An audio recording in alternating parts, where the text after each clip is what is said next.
Child car seats are important, and it's important to replace them when necessary. Car seats begin to degrade after 5 to 6 years.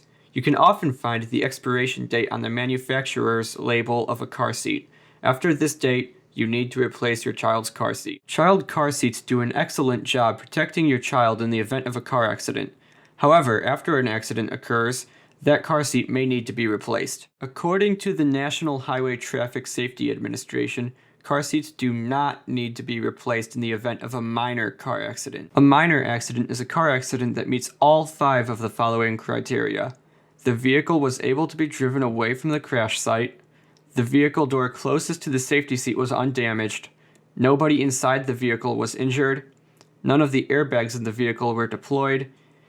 And there is no visible damage to the car seat. If the car accident does not meet all 5 of these requirements, the child's car seat needs to be replaced. Follow these rules and guidelines to provide maximum safety for your child while driving your car.